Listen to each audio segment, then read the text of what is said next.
संगठन की अवधारणा औपचारिक एवं अनौपचारिक। Concept of organisation formal and informal. संगठन का इतिहास उतना ही प्राचीन है जितनी कि मानव सभ्यता। किसी निर्धारित उद्देश्य की प्राप्ति के लिए मानव सहयोग का नाम ही संगठन होता है। मानव सभ्यता का प्रारंभ भी उसी वक्त हुआ जब अपनी आवश्यकताओं की पूर्ति के लिए परिवार के सदस्य एक साथ रहने लगे। प्रशासन के उद्देश्यों को प्राप्त करना किसी एक व्यक्ति के लिए संभव नहीं है, इसलिए व्यक्तियों का सहयोग परिहार्य है। लोक प्रशासन एक सहकारी प्रयास है जिसमें बहुत से व्यक्ति किसी निश्चित उद्देश्य की प्राप्ति के लिए कुछ कार्य संपादित करते हैं। अतः व्यक्तियों के सामूहिक प्रयासों तथा उनकी प्रतिक्रियाओं को प्रायः संगठन के नाम से संबोधित किया जाता है।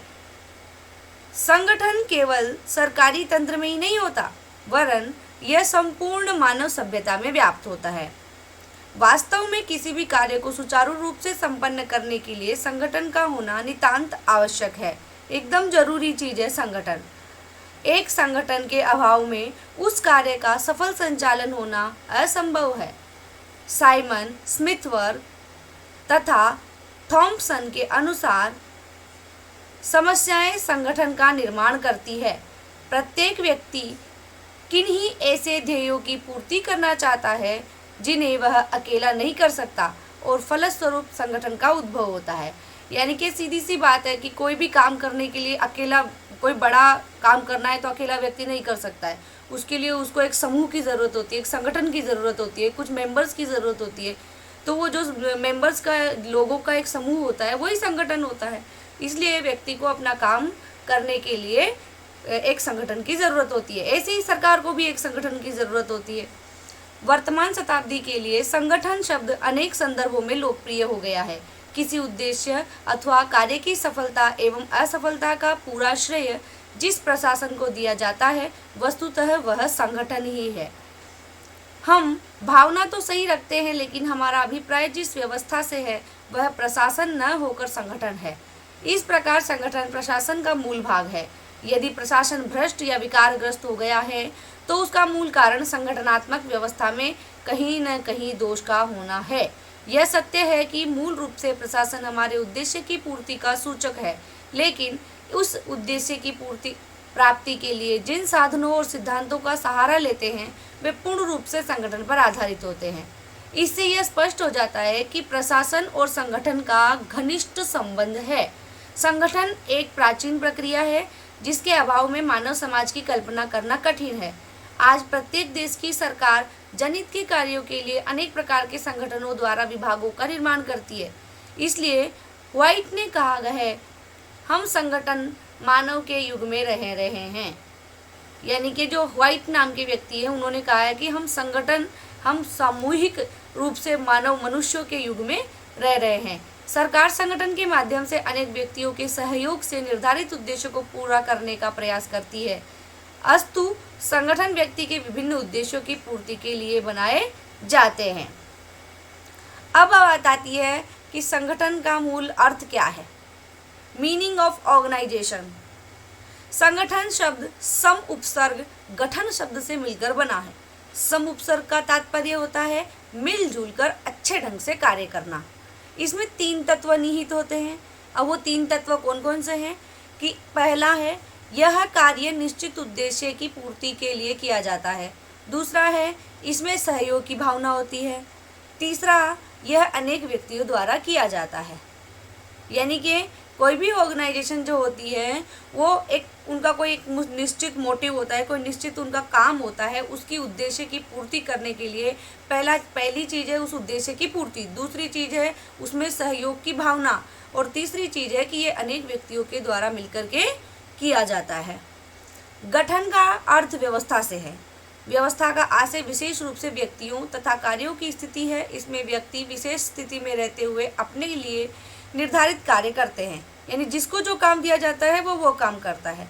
इस प्रकार संगठन उद्देश्य प्राप्ति के लिए किए जा रहे कार्य की एक ऐसी योजना की ओर निर्देश करता है जिसे सफल बनाने का व्यक्तियों के एक समूह ने निश्चित कर लिया हो, जिसकी प्राप्ति के लिए सामूहिक रूप से प्रयत्नशील हो। उदाहरणार्थ, एक विश्वविद्यालय के संगठन में कुलपति, महाविद्यालय में प्राचार्य, आचार्य, विभागाध्यक्ष, प्रवक्ता, छात्र, कुल सचिव तथा कार्यालयों के अधिकारी एवं कर्मचारी अपने लिए निर्धारित अनेक कार्य, प्रशासन, प्रबंध, अध्यापन, अध्ययन आदि के कार्य करते हैं।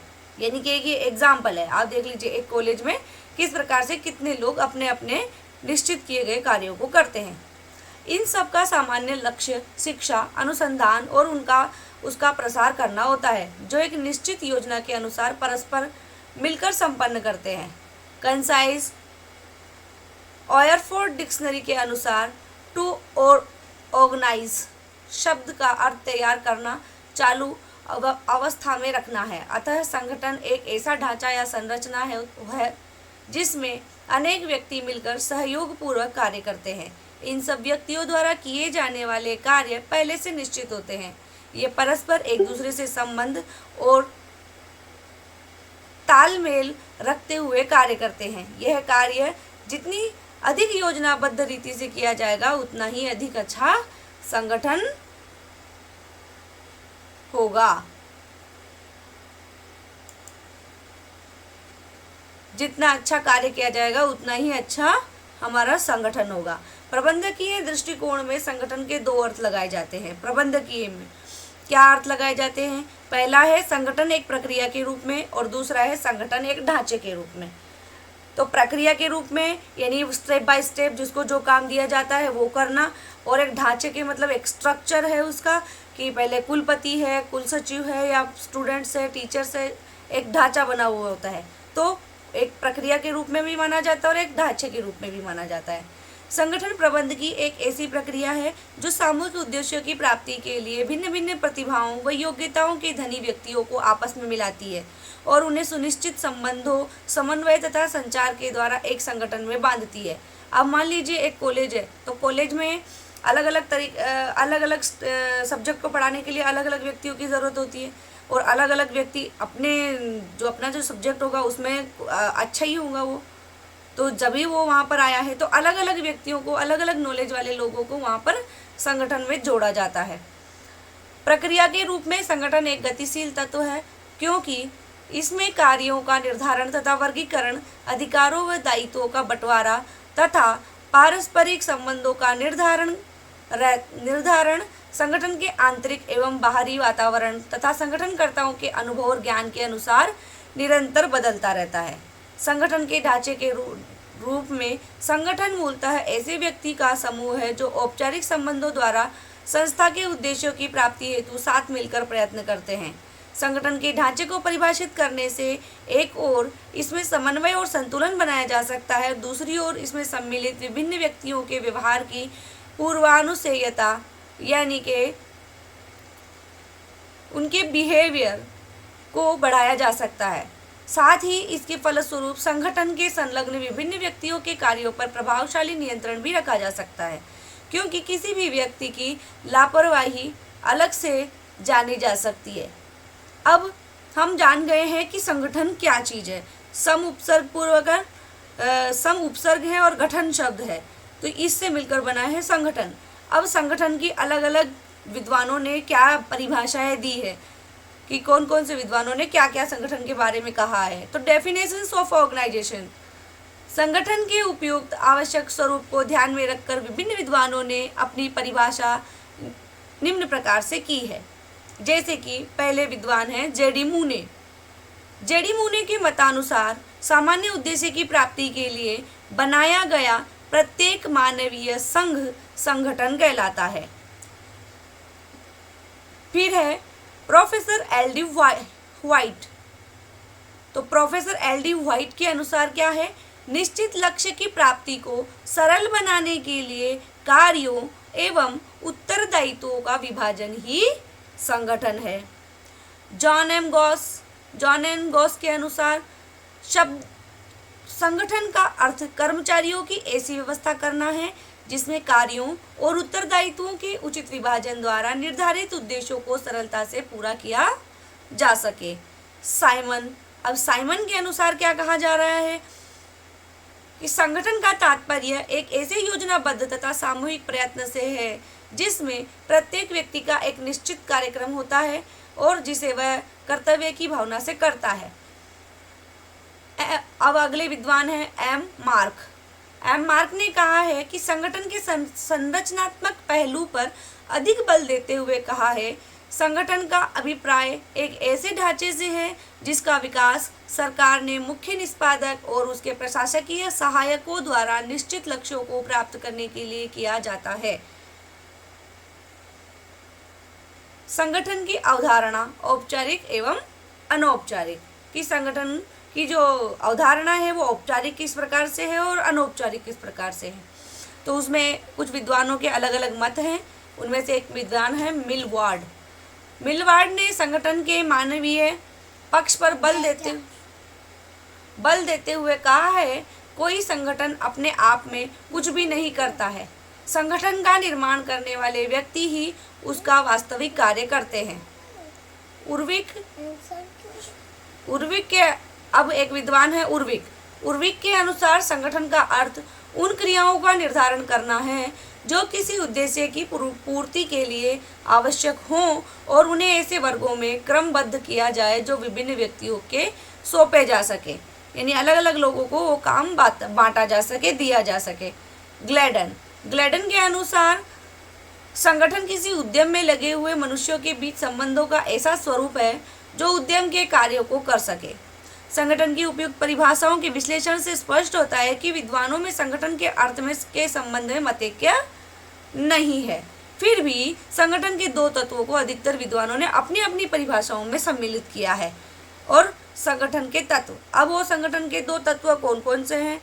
प्रथम, संगठन एक शासकीय प्रशासकीय ढांचा है और दूसरा, संगठन में मानव संबंध होते हैं। दो प्रकार से सभी लोगों ने इस चीज को तो माना ही है। संगठन के तत्व, एलिमेंट्स ऑफ ऑर्गेनाइजेशन। संगठन के निम्नलिखित तत्व होते हैं, जैसे कि पहला है कार्य विभाजन, यानी कि जो भी काम हमारा होता है, जो भी काम संगठन का होता है, ऑर्गेनाइजेशन का होता है, वो उसका डिवाइडेशन, उसका बंटवारा। जब कोई कार्य कुछ व्यक्तियों द्वारा मिलकर किए जाते हैं तब उन्हें प्रभावशाली ढंग से पूरा करने के लिए कार्य का विभाजन करना आवश्यक हो जाता है। इसके लिए पहले उपकार्य निश्चित किए जाते हैं, फिर उपकार्यों को करने योग्य व्यक्तियों का चयन कर उनके सुपुर्द किया जाता है। इस प्रकार कार्य विभाजन में विशिष्टीकरण के कारण कार्य की मात्रा और गुण दोनों में वृद्धि हो जाती है। दूसरा है उद्देश्य। संगठन की सफलता के लिए उसके उद्देश्य निश्चित होने चाहिए कि उद्देश्य इस प्रकार निश्चित किए जाने चाहिए ताकि वे मुख्य रूप से संस्था के मूल उद्देश्यों की प्राप्ति में सहायक हो सके। अब आप जानते हैं कोई भी ऑर्गेनाइजेशन है, कोई भी संगठन है, तो उसमें क्या होता है, सबसे पहले काम डिवाइडेड होता है कि ये व्यक्ति ये काम करेगा, ये व्यक्ति ये काम करेगा, लेकिन काम क्या करेंगे और किस लिए करेंगे ये भी तो निश्चित होना चाहिए ना। तो उनका उद्देश्य होता है कि हम किस लिए ये काम कर रहे हैं। फिर उसके बाद होता है, पहला हो गया कार्य विभाजन, दूसरा हो गया उद्देश्य और अब तीसरा है समन्वय। संस्था के विभिन्न कार्य सुविधा के लिए बनाए जाते हैं जबकि उद्देश्य एक ही होता है, अतः समस्त विभागों के कार्यों में पूर्ण तालमेल या समन्वय होना आवश्यक है। जहाँ तक संभव हो सके प्रत्येक स्तर पर समन्वय का होना आवश्यक होता है।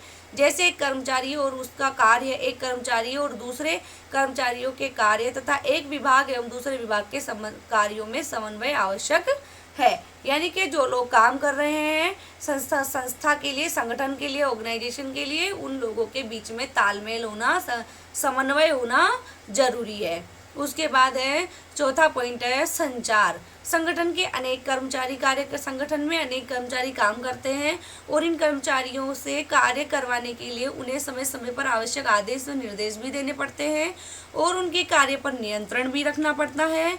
इसलिए संगठन में प्रभावी संचार व्यवस्था का होना अनिवार्य है। अब पांचवा पॉइंट है अधिकार एवं दायित्वों का ढांचा। सभी अधिकारियों के अधिकार उनके पद के अनुसार होने चाहिए तथा उनके अधिकारों में एक रूपता होनी चाहिए। दूसरे शब्दों में अधिकारियों को अपने अधिकारों और कर्तव्यों की स्पष्ट एवं निश्चित जानकारी होनी चाहिए। संगठन के उद्देश्य। अब संगठन के उद्देश्य कैसे होने चाहिए, किस टाइप के होने चाहिए? तो ऑब्जेक्टिव्स ऑफ ऑर्गेनाइजेशन, संगठन एक सामाजिक भौतिक अवस्था है जिसमें मानव, मशीन, पूंजी व अन्य साधनों के द्वारा संस्था के सामान्य व विशिष्ट उद्देश्य प्राप्त किए जाते हैं। संगठन प्रणाली के मुख्य उद्देश्य निम्नलिखित है। जैसे कि पहला है, संगठन प्रबंध का एक महत्वपूर्ण कार्य है जिसका उद्देश्य संस्था के सामान्य उद्देश्यों की प्राप्ति में सहयोग देना है। दूसरा, एक अन्य उद्देश्य के अंतर्गत संगठन आवश्यक संसाधनों को संयोजित करके उनके श्रेष्ठतम उपयोग को संभव बनाता है।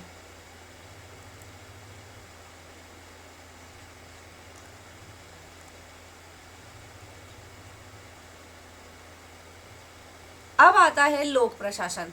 लोक प्रशासन में हम पढ़ रहे हैं लोक प्रशासन में ही तीसरा पॉइंट, संगठन का मूल उद्देश्य पढ़ रहे हैं। संगठन का मूल उद्देश्य न्यूनतम खर्च पर अधिकतम व श्रेष्ठतम उत्पादन प्राप्त करना होता है। इसके लिए संगठनकर्ता सदैव ऐसे प्रयास करता है जिससे श्रम व समय की बचत हो, उत्पादन की प्रक्रिया में भी विभिन्न प्रकार की मित व्ययताएं प्राप्त की जाती है। इस उद्देश्य को प्राप्त करने के लिए ही श्रेष्ठतम संगठन प्रणाली व आधुनिकतम उपकरणों का उपयोग किया जाता है। ये भी हमारा संगठन का एक उद्देश्य है। अगला उद्देश्य क्या है? आधुनिक समय में जबकि समाजवादी समाज की विचारधारा दिन प्रतिदिन प्रबल होती जा रही है, व्यवसाय का उद्देश्य मात्र लाभ प्राप्त करना ही नहीं बल्कि सेवा करना भी हो गया है। अब योग्य एवं कुशल संगठन द्वारा समाज के प्रति उत्तरदायित्वों का निर्वाह करके सेवा के उद्देश्य को प्राप्त किया जाता है। यानी कि अभी आजकल संगठन कैसे होता है ऑर्गेनाइजेशन की, वो काम तो करते ही है, धन तो कमाते ही है, साथ में वो सेवा भी करते हैं। तो दोनों ही उद्देश्यों की पूर्ति हमारी होनी चाहिए। संगठन का अन्य उद्देश्य बदलती हुई प्रौद्योगिकी एवं परिवर्तनशील पर्यावरण को ध्यान में रखते हुए अपनी संरचना में सुधार करना है, जिससे कि संस्था की प्रभावशीलता एवं भावी समायोजन क्षमता में वृद्धि हो। संगठन का एक मुख्य उद्देश्य पर्याप्त मात्रा में कुशल कर्मचारियों की भर्ती एवं नियुक्ति करना तथा उनको प्रशिक्षित करना है। इस उद्देश्य की पूर्ति स्टाफिंग एवं विकास जैसी संगठनात्मक क्रियाओं द्वारा की जाती है। अगला है, संगठन को स्थायित्व प्रदान करने के लिए संगठन का उद्देश्य है कि संगठन जो हमारा ऑर्गेनाइजेशन है वो स्थायी होना चाहिए। ऐसा नहीं हो कि अभी बना है और अभी बंद हो गया, ऐसा भी नहीं होना चाहिए। तो उसको स्थायित्व मिलना चाहिए, ये भी हमारा एक उद्देश्य है। इसके लिए कार्य संबंधों की ऐसी संरचना प्रणाली विकसित की जाती है जो संस्था के विकास व विस्तार की आवश्यकताओं को पूरा कर सके तथा स्थायित्वपन प्रदान कर सके। वर्तमान युग में श्रम व पूंजी के बीच मधुर संबंध स्थापित करना संगठन का एक आवश्यक एवं महत्वपूर्ण उद्देश्य है। इसके लिए एक योग्य एवं कुशल संगठनकर्ता द्वारा श्रमिकों को उनके कार्यों के बदले में उचित पारिश्रमिक एवं विभिन्न प्रेरणाएं दी जाती हैं तथा उनके साथ मैत्रीपूर्ण व्यवहार भी किया जाता है। यानी कि आपके संगठन में कौन कौन काम कर रहे हैं, कितने कर्मचारी काम कर रहे हैं, उन कर्मचारियों को उनका मेहनताना भी देना पड़ता है और उनके साथ अच्छा और गुड बिहेवियर भी रखना पड़ता है। क्योंकि अगर बिहेवियर अच्छा नहीं होता है तो संगठन में काम करने वाले लोग ईमानदारी से और अच्छे से खुश होकर काम नहीं करेंगे। इससे संस्था खराब हो सकती है, उसका नाम खराब हो सकता है, उसकी गुणवत्ता में खराबी आ सकती है। इसलिए सबके साथ मैत्रीपूर्ण व्यवहार रखना चाहिए। ये हमारे हो गए हैं सभी संगठन के ऑर्गेनाइजेशन के उद्देश्य। अभी संगठन की प्रकृति तथा विशेषताएं, है ना। अब संगठन की प्रकृति यानी उसका कैरेक्टरिस्टिक्स कैसे है और उसके नेचर उसका कैसा है, ये हम पढ़ेंगे। तो nature and characteristics of an organisation, संगठन की प्रकृति का अनुमान उसकी निम्नलिखित विशेषताओं से लगाया जा सकता है। जैसे कि पॉइंट नंबर 1 है, संगठन की मूलभूत विशेषता यह है कि इसमें 2 अथवा 2 से अधिक व्यक्तियों के समूह होते हैं। उन्हीं के बीच संस्था के कार्यों का आवंटन किया जाता है तथा उनके पारस्परिक संबंधों को परिभाषित किया जाता है। मात्र एक व्यक्ति के संगठन का निर्माण नहीं किया जाता है। कोई अकेला व्यक्ति संगठन बना सकता है क्या? नहीं बना सकता है। प्रत्येक संगठन का निश्चित लक्ष्य होता है। लक्ष्य के अनुकूल ही उसकी संगठन रचना होती है, जिससे लक्ष्य प्राप्त किया जाता है। एक आदर्श संगठन में मानवीय एवं भौतिक संसाधनों में समन्वय होता है। इसके बिना अनुकूलतम उद्देश्यों को प्राप्त नहीं किया जा सकता। संगठन एक प्रणाली एवं प्रक्रिया है। संस्था के कार्यों को निर्धारित करने, कर्मचारियों के बीच उन्हें आवंटित करना तथा परस्पर अधिकार सत्ता संबंध स्थापित करने की एक प्रक्रिया है। संगठन की एकीकृत प्रणाली है जिसका निर्माण अनेक विभागों, उपविभागों तथा उनके बीच समन्वय संबंधी क्रियाओं से होता है। संगठन प्रबंध की एक महत्वपूर्ण व्यवस्था है जिसका उद्देश्य प्रबंधकीय कार्यों को सुविधाजनक बनाना है। संगठन एक साधन है, साध्य नहीं है। इसके माध्यम से निर्धारित लक्ष्यों को पूरा करने का प्रयास किया जाता है। संगठन कर्तव्यों एवं उत्तरदायित्वों के स्वरूप को स्थापित करता है। यह एक प्रकार का संचार जाल है जिसमें निरंतर संदेश का आदान प्रदान होता रहता है। संगठन एक नियमित घटना, क्रियात्मक विचारधारा, जागरूक व विवेकपूर्ण प्रयास व्यवसाय की आधारशिला है। संगठन के आवश्यक कदम या संगठन प्रक्रिया यानी कि essential steps of organisation process. एक अच्छे तथा स्वस्थ संगठन के लिए निम्नलिखित कदम उठाना अनिवार्य है। अब क्या क्या अनिवार्य है एक अच्छे संगठन को स्थापित करने के लिए, सुचारू रूप से चलाने के लिए क्या क्या चीज़ें चाहिए? उद्देश्य निश्चित करना। सबसे पहले हमने पढ़ लिए हैं कि एक संगठन के उद्देश्य क्या क्या होते हैं।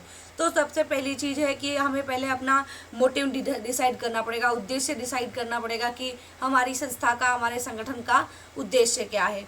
तो उद्देश्य सर्वप्रथम उद्देश्य निश्चित करना।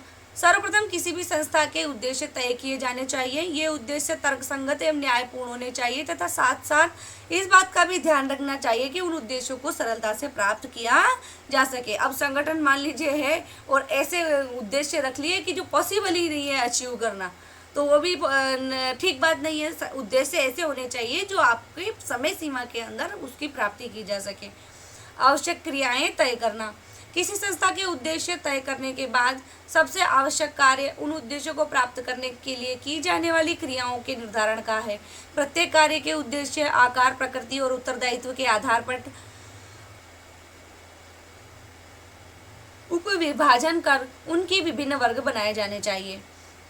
तीसरा, क्रियाओं का श्रेणीबद्ध करना। अब पहले उद्देश्य डिसाइड हो गया है, उसके बाद आपकी क्रियाएं डिसाइड हो गई है। क्रियाएं डिसाइड होने के बाद उनको श्रेणीबद्ध करना, उनको एक सीक्वेंस में जमाना। श्रेणीबंधन का अर्थ इस प्रकार की या एक विभाग से संबंधित क्रियाओं को पृथक पृथक विभागों में विभक्त करना है। वर्गीकरण के प्रारंभिक आधारों में उत्पादन, क्रय विक्रय, वित्तीय साधन और कर्मचारी प्रबंध आदि उल्लेखनीय है। चौथा पॉइंट है उत्तरदायित्व सौंपना। क्रियाओं का श्रेणीकरण करने के बाद उन्हें कर्मचारियों को सुपुर्द किया जाता है। किसी कर्मचारी को काम देते समय उसकी कार्य के प्रति रुचि, योग्यता का ध्यान रखना चाहिए। इसके बाद सभी कर्मचारियों का उत्तरदायित्व निर्धारित कर देना चाहिए। अधिकार निर्धारण पांचवा पॉइंट है। जिन कर्मचारियों को कर्तव्य दिए जाते हैं उन्हें उससे संबंधित आवश्यक अधिकार भी दिए जाने चाहिए जिससे वे अपने कर्तव्यों का निष्ठापूर्वक पालन कर सकें और अधीनस्थों से काम करा सकें। सफल संगठन के लिए यह आवश्यक है कि संस्था के समस्त विभागों एवं उपविभागों में समन्वय किया जाए। संगठन की कार्य कुशलता और सफलता के लिए आवश्यक है कि उचित कार्य के लिए उचित व्यक्ति का चुनाव निष्पक्ष रूप से होना चाहिए। इसके साथ प्रबंधकों को कार्य का उचित वातावरण तैयार करना चाहिए जिससे कर्मचारियों का मनोबल बढ़े। संगठन की आवश्यकता तथा महत्व। अब हमने संगठन के उद्देश्य भी पढ़ लिए हैं, उसके बारे में भी पढ़ लिया है, संगठन क्या है वो भी पढ़ लिया, वो भी जान लिया है हमने। अब संगठन की ज़रूरत क्या है, इम्पोर्टेंस क्या है संगठन की, ठीक है, और उसका महत्व क्या है। Need and importance of an organisation. संगठन का प्रादुर्भाव कई युगों पूर्व हो चुका है, परंतु प्रारंभिक अवस्था में इसका अधिक महत्व नहीं था। वर्तमान समय में संगठन का महत्व दिन प्रतिदिन बढ़ता जा रहा है और इसी कारण वर्तमान समाज को संगठनात्मक समाज की संज्ञा दी जाती है। कि आज के समाज को क्या कहा जा रहा है, संगठनात्मक समाज। इस प्रकार आधुनिक संगठन समाज को प्रभावित करते हैं एवं स्वयं समाज द्वारा भी प्रभावित होते हैं। संगठन की आवश्यकता व महत्व के विषय में अमिताई इटजियोजी के शब्द रमणीय है। यानी कि अमिताई इटजियोनी जो हैं वो उन्होंने कहा है, हम परिवार रूपी संगठन में ही जन्म लेते हैं, शिक्षा प्राप्त करते हैं तथा बड़े होते हैं और फिर हम में अधिकांश व्यक्ति अपना समय समाज रूपी संगठन में ही व्यतीत करते हैं। हम में से अधिकांश व्यक्ति संगठन में ही मरेंगे तथा दफनाने के समय सबसे बड़े संगठन की आज्ञा प्राप्त करनी पड़ेगी। संगठन के कुशल संचालन के अभाव में हमारा सामाजिक जीवन स्तर, सांस्कृतिक स्तर, हमारा लोकतांत्रिक जीवन कायम नहीं रखा जा सकता। यानी कि उनका ऐसा मानना है कि व्यक्ति हमेशा संगठन से ही जुड़ा है। हम एक परिवार रूपी संगठन में पैदा होते हैं, जीवन फिर पढ़ते हैं, लिखते हैं, एक कोई ना कोई संगठन से लाइफ टाइम हम जुड़े रहते हैं और लास्ट में जब मर जाते हैं तो भी एक संगठन ही होता है जिसकी परमिशन से उनको दफनाया जाता है। तो दूसरे जो देश हैं वहाँ पर उनके कल्चर में दफनाया जाता है और हमारे कल्चर में दफनाया नहीं जाता है। तो हमें किसी न किसी संगठन से हम लोगों को जुड़ा होना ही पड़ता है, हर व्यक्ति को। अब अगले व्यक्ति हैं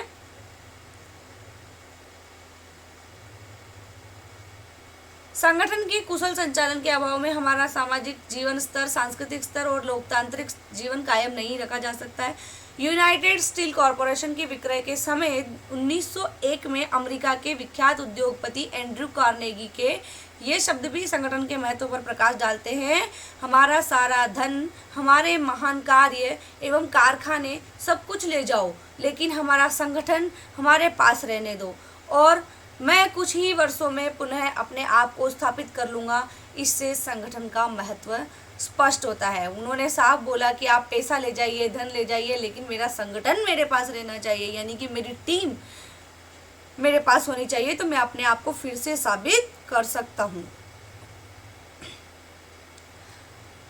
संगठन के महत्व को निम्नलिखित प्रकार से स्पष्ट किया जा सकता है। पहला है प्रबंधकीय कार्यकुशलता में वृद्धि। एक सुदृढ़ संगठन प्रबंधों की कार्यकुशलता बढ़ाने में महत्वपूर्ण भूमिका अदा करता है। विभिन्न कार्यों का वैज्ञानिक आधार पर बंटवारा, कार्य की आवश्यकता के अनुरूप कर्मचारियों की भर्ती, विकेंद्रीकरण के कारण निम्न प्रबंधकीय स्तर पर कर्मचारियों की क्षमता का अधिकाधिक उपयोग करना तथा उच्च स्तरीय प्रबंधकों को महत्वपूर्ण विषयों पर विचार एवं मनन के लिए अधिक समय का उपलब्ध होना, कार्य की पुनरावृत्ति को रोकना, कर्मचारियों में मधुर संबंध स्थापित करना, मितव्ययिता की प्राप्ति आदि अनेक ऐसे कारण हैं जिनमें प्रबंधकीय कार्यक्षमता में वृद्धि होती है। प्रबंध सुचारू रूप से चलता है यदि संगठन की स्पष्ट रूप से व्याख्या की गई हो, विधिवत हो, निश्चित हो तथा प्रबंधकों की सहायतार्थ उपयुक्त क्रियात्मक समूह उपलब्ध किया गया हो। श्रेष्ठ संगठन उपक्रम के समस्त कर्मचारियों उनकी योग्यताओं एवं गुणों का पूरा लाभ उठाना है।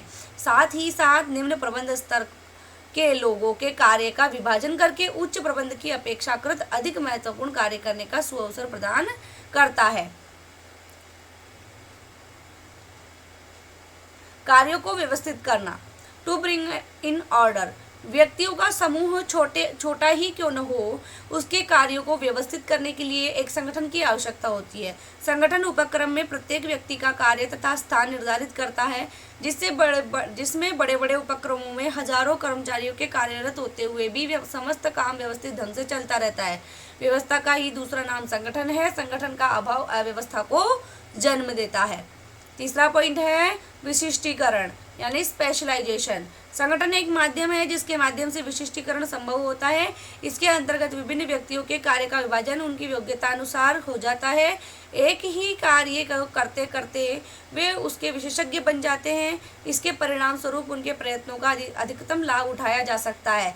विशिष्टीकरण से कर्मचारियों की कार्यक्षमता बढ़ती है और अधिक उत्पादन का मार्ग प्रशस्त होता है। यह कहना अतिशयोक्ति नहीं होगा कि तकनीकी ज्ञान में वृद्धि, अन्वेषण के क्षेत्र में प्रगति तथा रहन सहन के स्तर को ऊंचा बढ़ाने में विशिष्टीकरण के एक अत्यंत महत्वपूर्ण भूमिका निभाई है। चौथा पॉइंट है विकास स्तर एवं विविधता, ग्रोथ, एक्सपेंशन एंड डाइवर्सिफिकेशन। एक सुदृढ़ संगठन विकास, विस्तार एवं विविधता का आधार है। संगठन एक ऐसे ढांचे का निर्माण करता है जिसके अंतर्गत संबंधित उपक्रम का स्वतः ही विकास होता है। आधुनिक युग में प्रत्येक उपक्रम को अपनी क्रियाओं का विकास एवं विस्तार करना पड़ता है। यह कार्य संगठन द्वारा संभव होता है। जैसे जैसे किसी उपक्रम का विकास होता जाता है, वैसे ही संगठन का महत्व बढ़ता जाता है। यदि एक उपयुक्त संगठन हो तो बढ़ते हुए कर्मचारियों को उसमें कार्यरत किया जा सकता है और अतिरिक्त कार्यों का आरंभ भी किया जा सकता है, अन्यथा उसमें विशृंखलता का आ जाएगी। आंतरिक संरचना के कारण उत्पादन में विविधता भी लाई जा सकती है। संगठनात्मक सिद्धांतों का विवेकशील क्रियान्वयन कर किसी व्यापारिक संस्था के लगातार बढ़ते हुए विस्तार को प्रोत्साहित करता है। 5वां पॉइंट है कि प्रभावी समन्वय, इफेक्टिव कोऑर्डिनेशन। किसी भी संस्था के प्रभावी समन्वय स्थापित करने में संगठन का महत्वपूर्ण योगदान होता है। संगठन संबंधी संरचना के विभिन्न विभागों, उपविभागों, स्थितियों, कृत्यों, कार्यों तथा क्रियाओं के मध्य समन्वय स्थापित किया जाता है। इससे एक ओर तो उपक्रम की कुशलता में वृद्धि होती है तथा दूसरी ओर निर्धारित लक्ष्यों को प्राप्त करना और भी सरल हो जाता है। प्रबंधकीय कर्मचारियों का प्रशिक्षण तथा विकास। आधुनिक व्यवसाय के अत्यधिक जटिल हो जाने के कारण प्रबंध व्यवस्था का विकास बहुत अधिक महत्वपूर्ण हो गया है। एक अच्छा संगठन योग्य कर्मचारियों को नौकरी के साथ ही प्रशिक्षण देने का विस्तृत सेवा प्रदान करता है। प्रबंध प्रशिक्षणार्थी नियुक्ति के बाद विभिन्न कार्यों से संबंधित प्रबंधकों के साथ जोड़े जा सकते हैं, जैसे क्रय कर्मचारी, बाजार में कार्यरत कर्मचारियों के साथ एवं वित्त व्यवस्था का कार्य करने वाले प्रबंधकों के साथ संबंध किए जा सकते हैं, जिससे वे उन विभिन्न कार्यों का प्रशिक्षण लेकर व्यवहारिक दृष्टि से पूर्ण जानकारी पा सकते हैं। नए स्फूर्तिमान कर्मचारियों का प्रवेश और उनका उचित प्रशिक्षण तथा विकास एवं संगठन को सशक्त शक्ति प्रदान करता है। प्रबंधकीय व्यवस्था से जुड़ने वाले कर्मचारियों की रुचि, उनका प्रशिक्षण और फिर उन्हें विशिष्ट विभाग का पदभार सौंपना, इन सब से बड़ा संतुलन और सामंजस्य है। प्रशिक्षण प्राप्त कर्मचारियों को उनकी योग्यता अनुसार प्रबंधकीय पदों पर नियुक्त किया जा सकता है। इसके साथ साथ उन्हें विभिन्न प्रकार के दायित्व सौंपकर उनकी प्रतिभा का विकास किया जा सकता है और समय समय पर उनकी कार्यकुशलता का परीक्षण भी किया जा सकता है। सृजनात्मक पहलपन, नवप्रवर्तन, प्रभुत्व सौंपना, निर्णय लेने का विकेंद्रीकरण और कार्य के क्षेत्र को निश्चित करना, इससे कर्मचारियों को अपनी योग्यता और प्रतिभा दिखाने का विशेष अवसर मिलता है। इस प्रकार का एक ठोस संगठन प्रबंधकों में सृजनात्मकता, पहलपन और नवप्रवर्तन शक्ति को प्रेरित करता है। उन प्रबंधकों को नए लक्ष्यों को पाने और नए आयाम छूने का अवसर मिलता है और नवीन विधियों के द्वारा कार्य करने की प्रेरणा मिलती है। एक ठोस संगठन प्रतिभा की पहचान तथा उसको श्रेय देने का क्षेत्र प्रदान करता है और सृजनात्मकता दिखाने वाले कर्मचारियों को समय समय पर विभिन्न प्रेरणाएं भी प्रदान करता है। अच्छे मानवीय संबंध, बेटर ह्यूमन रिलेशंस। ठोस सिद्धांतों पर निर्मित एक संगठन मानवीय संबंधों में सामंजस्य लाता है। यहाँ उत्तरदायित्वों को विवेकपूर्ण ढंग से बांटा जाता है, जहाँ प्रभुत्व और दायित्व में सही संबंध होते हैं और जहाँ व्यक्ति की प्रतिभा का वस्तुनिष्ठ और व्यवहारिक मूल्यांकन होता है, वहीं विभिन्न व्यक्ति कार्य संतोष का अनुभव करते हुए आनंद प्राप्त करते हैं। यह सत्य है कि वहाँ गुणों को पहचाना और सक्षमता को सराहा जाता है, भेदभाव को दूर रखा जाता है।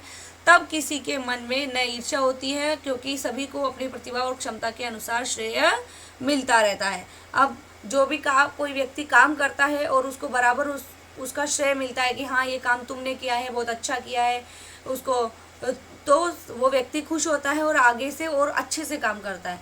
लेकिन अगर किसी ने काम किया है और उसका श्रेय किसी और को दे दिया जाता है कि हाँ किया किसी राम ने है और नाम किसी श्याम का हो रहा है, तो वो तो उसके लिए बुरी बात हो गई, अगली बार वो अच्छे से काम नहीं करेगा और ईर्ष्या की भावनाएं पैदा होने लगेंगी। इसलिए ईमानदारी से जिस व्यक्ति ने जो काम किया है उसी को मोटिवेट किया जाना चाहिए।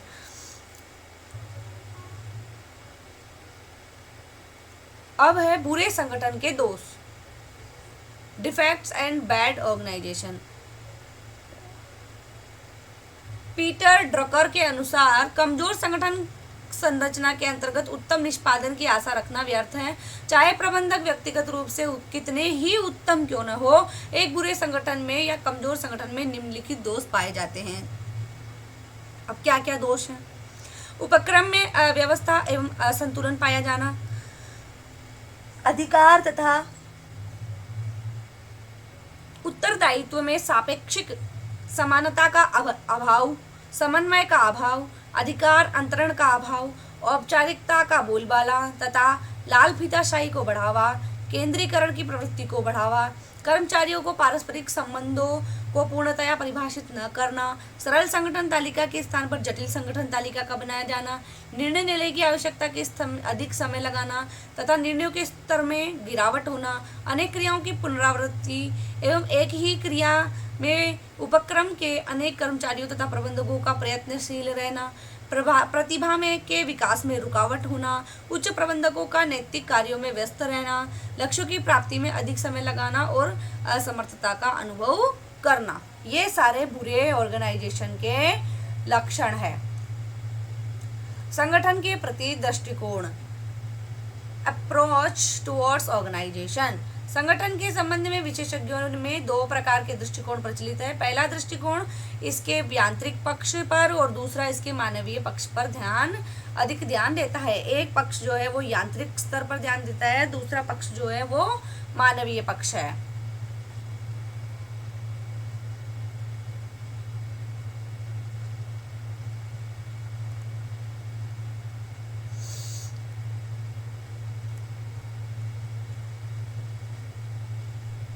यांत्रिक दृष्टिकोण,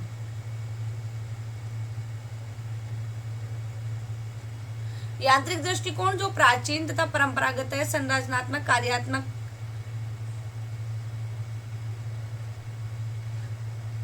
नाम से भी जाना जाता है। इस दृष्टिकोण के प्रमुख समर्थक टेलर, गुलिग, उर्विक, मुने आदि हैं। इस दृष्टिकोण के अनुसार संगठन का अर्थ है एक औपचारिक ढांचा जिसकी रचना विशेषज्ञों द्वारा स्पष्ट सिद्धांतों, नियमों और उपनियमों की